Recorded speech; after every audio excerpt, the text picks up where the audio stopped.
ഈ മഴയും കാറ്റുമൊക്കെ കാരണം സ്കൂളുകൾക്ക് പഠിത്തമില്ല എന്ന് പറയുമ്പോൾ കുട്ടികൾക്ക് ഓണത്തിന്റെ ലീവ് കിട്ടിയതുപോലെ വല്ലാത്ത ഒരു സന്തോഷമാണ്.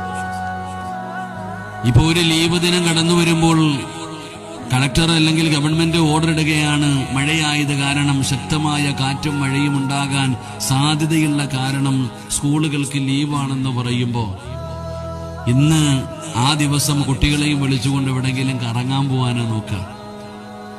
സ്കൂളുകൾക്ക് പോലും പഠിത്തമില്ലാത്തതിന്റെ കാരണം മഴയും കാറ്റും മരവൊടിഞ്ഞു വീഴലും പല പ്രയാസങ്ങൾ ഉണ്ടാകുന്നത് കാരണം കുട്ടികൾ വീട്ടിലിരിക്കട്ടെ എന്ന് കരുതിയിട്ട് ലീവ് കൊടുക്കുമ്പോൾ ആ ഒരു ദിവസം എന്റെ പ്രിയപ്പെട്ട സഹോദരങ്ങളെ, നമ്മൾ വല്ല കടപ്പുറത്തോ അല്ലെങ്കിൽ വെള്ളച്ചാട്ടത്തിലോ അല്ലെങ്കിൽ എവിടെയെങ്കിലും വയലിൽ മീൻ പിടിക്കാനോ കുളിക്കാനോ നനച്ചുക്കേ അപകടങ്ങളെ വലിച്ചു വരുത്തുന്ന സാഹചര്യമാണ് ഇന്ന് കടന്നുകൊണ്ടിരിക്കുന്നത്. കുട്ടികൾ മീൻ പിടിക്കാൻ പോവാ ഈ വെള്ളപ്പൊക്കം നടക്കുന്ന സമയത്ത്.